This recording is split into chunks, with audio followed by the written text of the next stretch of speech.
Spurs fans this morning, I was like, what do I do? Do I do yet another trade rumor, this time involving Brandon Ingram, which looks like has no substance to it? Or do I talk about our Summer League guys that are here and now and playing tonight?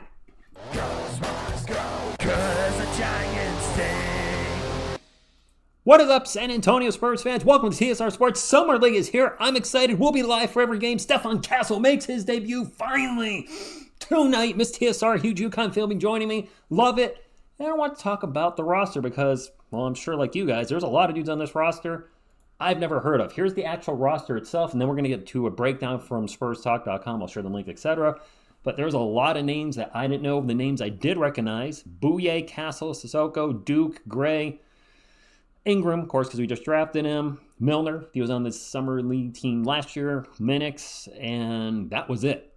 And should be noted, this is a small roster. Nobody is over 6'9", with quite a few players under my height. So that being said, let's go ahead and break down our Spurs Summer League roster and who maybe is likely to have a chance of being on the team when the season starts. First off, there we go. Stefan Castle, this is the obvious player to watch in. We're going to watch all our guys, but this is the biggest name as he was drafted 4th overall, and it says it right here. All eyes will be on Castle during Summer League. The 4th overall pick of this year's draft has said he wants to play point guard. Will the Spurs let him run the show during Summer League? We'll find out soon. We'll find out tonight. I hope so. Unleash the beast. A lot is expected of Castle on both ends of the court. It'll be interesting to see how he does. Yeah, all eyes on him. Your eyes, my eyes, Miss TSR. It should be fun seeing what Castle can do in the Summer League. Up next, though, Harrison Ingram. Spurs picked Ingram the second round, 48th pick in the draft.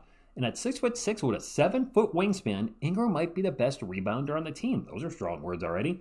And the Spurs will need him to crash the glass early and often. Ingram is a good passer and has shown promise as a perimeter defender. Let me just say this, Spurs fans, right now. I like this kid. I saw an interview by him. I saw it on Facebook. Don't remember where I saw it, but he said all the right things. And I was like, this is a guy I could see wanting to make the team. Not Brandon Ingram's brother. Don't think he's has any relation from near giant Mark Ingram or any Ingrams that I know of. But he seems like the kind of guy you want on your team. So I really hope that he plays well in the Summer League. You guys should be familiar with this name, Sadie Sissoko. The 20-year-old says he lost 20 pounds since the end of the NBA season, so it'll be fascinating to see how this sleeker Sissoko assimilates. As a rookie, his best moments were as a try-hard defender and a fast-processing passer. To make it in the NBA, Sissoko is going to have to figure out to be consistently used on offense. Of course, it's a three-point shot, shooting, etc. Sadie played well at the end of last season.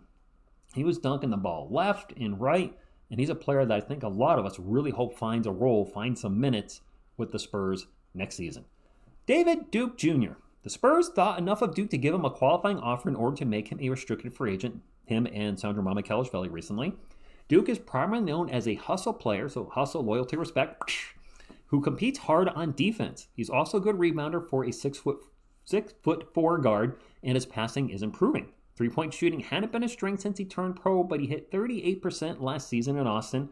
This will be his 4th trip to Summer League. This is the kind of a player where I'm like, we'll see. If you're hitting your threes left and right, our current roster certainly can need three-point shooting, so best of luck to you. Up next, Raekwon Gray. This is a big dude. Gray is currently on a 2-way contract. The 24-year-old is 6'7" and somewhere around 270 pounds. Doesn't work out here, he might be able to go to the WWE or AEW or one of those. He's a big human being, no doubt, but he moves really well for his size. He was a point guard in high school. He must have been a huge point guard. Was he that big as in high school? And his passing ability is really advanced for a forward. Gray is also a quality finisher at the rim. Defensively, his physical prowess is disruptive. I remember him at the end of the season, and I feel like we saw him hit some threes here and there. I think the limited action we saw, I liked what I saw. So he's a player to keep an eye on. This is another one we'll see. But if I remember correctly, he showed us some signs, some promise of being a role player off the bench for our Spurs at some point. The Bouye. Jamari Bouye. Bouye is the other 2-way player the Spurs have under contract. Spurs Talk says, honestly, I don't really see Bouye as an NBA prospect. He's a skinny 6'1" point guard who can't really shoot or defend. I want to push back on that a little bit because I watched his highlights last year and he can definitely hit some crazy threes. But I tend to agree he's not going to be a Spur. At least from what I've seen, better name than player at this moment. But come on, the Bouye. Booyah, booyah, booyah, booyah. Just a fun name. Great name. You'll be remembered forever as a San Antonio Spur in my heart, Jerome Bouye, just for your name. Booyah. Tyson Ward. I forgot he was on the Summer League last year. Ward 26 is the old, or nope, maybe he wasn't. Never mind. Strike that. I read that wrong. Ward 26 is the oldest player on the Spurs Summer League team. His stats don't jump off the page, but he played good defense, shot the ball well, and made a lot of winning plays for a successful para squad. I don't know much about him, but I'm going to find out about him over the next few weeks because we're going to be live for every Summer League game. Tweet plug again. Riley Minix is a player I am familiar with, and you guys were talking about him recently in some comments as well. Minix is easily the most exciting undrafted rookie on this team. Overall, of players who weren't picked in the 2024 draft, he was one of the top 10 to 15 highest rated prospects. In fact, he saw a couple analytic models that had him graded as a late first round pick. Okay? At 6'8" and 230 pounds, so also a big guy, he's not much of an athlete, but he's talented. He moves well without the ball, has a high release on his jumper, and possesses deep range. Minix has to prove he can survive defensively, but his stats say he's a very good rebounder who can make plays on that end. If there's one player on this team capable of coming out of nowhere to shine bright, it's probably going to be Minix. Keep an eye on him. Really curious to see how he plays in the Summer League. I don't think he'll make the roster on a regular NBA contract right away, but could he get on a two-way? This could be one of those players, as far as the players I'm talking about, the players that aren't the obvious ones, I expect, like Castles and Sissoko's. I think the other two players I'm really going to keep an eye on the most, because I expect big things out of Castle and Sissoko, are probably Ingram and Minix. So those are my TSR eyeballs. That's where they'll be. Nathan Mensah? Mensah actually played 25 games for the Hornets last season. I looked him up. Yes, he did. At 6'9" and 230 pounds, he's a mobile defender who can block shots and disrupt passing lanes. Mensah can be bothered by strength and was a poor rebounder for big at an NBA level. He also has a lot of trouble putting the ball in the basket, like I have trouble reading sentences sometimes. He's going to be our starting center. This is going to be a small lineup. He's undersized. We mentioned he had trouble putting the ball in the basket. Granted, this is limited opportunities, but he shot 43% with the Hornets last season. I don't see him making the roster. Prove me wrong, though. Any player, by the way, any player that I say probably won't make the roster, shouldn't make the roster, I always hope they prove me wrong because that's good for our Spurs in the end. Seth Milner Jr., I think this is the one I got confused with. Milner played for the Spurs Summer League team last year. Yes, I did recognize the name. He was also signed to a two-way contract and got invited to training camp before ultimately getting waived by San Antonio last season. The most interesting thing about Milner is he's a forward with a pretty three-point stroke. I remember him vaguely. I don't remember anything jumping out. I don't see him being a long-term player. Jameer Nelson Jr., JNJ. A 6'2" guard, Nelson is coming off a relatively disappointing season at TCU, but there are enough glimpses of his father's skill level that give hope he could make it as a pro. DJ Horn is an undrafted guard who finished his college career at NC State. At 6'1", 175, his skill is shooting. Okay, and two guys in a row, they're actually kind of small, 6'2", 6'1", all right? Tyrese Radford. Radford is a 6'1". Oh, really small here, is a 6'1" guard who plays a spirited brand of basketball. He's not much of a shooter, but he's an elite rebounder for his size. Darren Green Jr., and by the way, I don't know any of these guys now. These names, don't know them at all. Green always sees a green light when he has the ball. Kobe. At Florida State, he had one of the lowest assist rates you'll ever see for a guard, but he shot well enough to keep his hoop dreams alive. So I'm assuming score. He would be the opposite of pass it to Wemby, and now you pass it to Wemby. Yahoo Masowski? Sure. Masowski is a 6'9" big man who rebounds and blocks shots. He played in Austin last season. I don't remember him, but he played for us, so I'm guessing he didn't stand out. Oh boy. If you only knew the power of the dark side.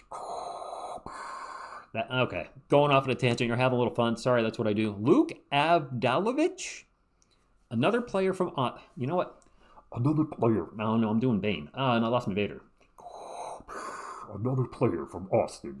Avdalovich is a high-level three-point shooter, but that's the extent of his game. That was terrible. That was awful. I don't know anything about him, and that was just awful. Okay, let's share some overall thoughts on the Spurs Summer League team. The trio of Sissoko, Ingram, and Gray are big, burly, multi-talented, multi-purpose, pass-centric forwards who should be entertaining to watch play on the court at the same time. I agree.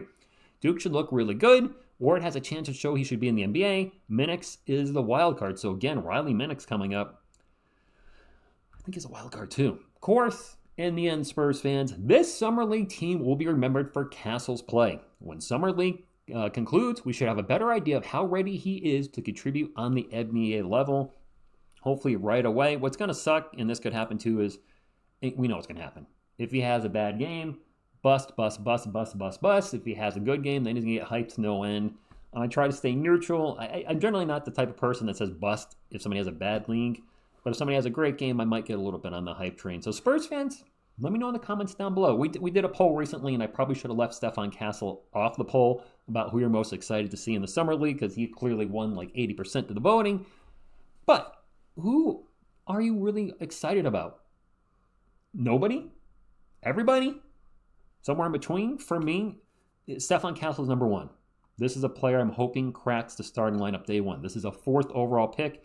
You don't draft a 4th overall pick to ride the bench or go to the G League. He's not going to the G League. He better not go to the G League. So I would love to see him play well enough in Summer League, then eventually preseason to be a starter. I like Ingram. I like what I'm hearing from him. I would like what I read about him. So if he can shine as a 2nd-round pick and crack the 15-man roster or rotation, great. Soselko's an obvious one, draft pick last year. Would love to see him really develop from where we saw last season. Because we actually saw him. We didn't see him develop throughout the season. He was passive as all heck to start the season. Rookie, so it could have been nerves. But he refused to shoot, refused to drive. I don't want to say refused, but he didn't shoot, didn't drive. Was just not really doing much when he had the ball except for passing. But at the end of the season, we saw more aggression. We saw him taking it to the hoop. We saw him finishing very strong. So I am very excited about Sissoko and what he's going to do for us this year. And then the last one's Minix. I like what I read about him. We'll see. Me, Miss TSR, and company, and you guys will be live for the game tonight. I think it's at 8:30 p.m. Eastern against the Hornets.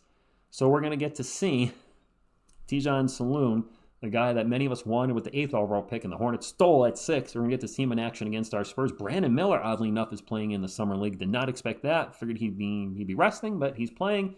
So it should be a fun game. We'll be live at 8:30. If you're looking to watch these, NBA TV's watching some of the Spurs games. ESPN2 is showing some of the others. And then it appears ESPN Plus is showing all of them.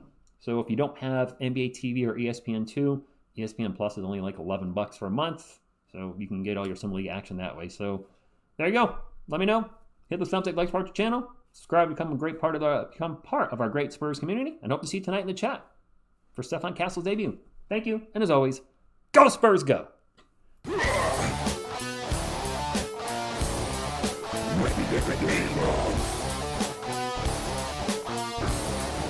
Ready with the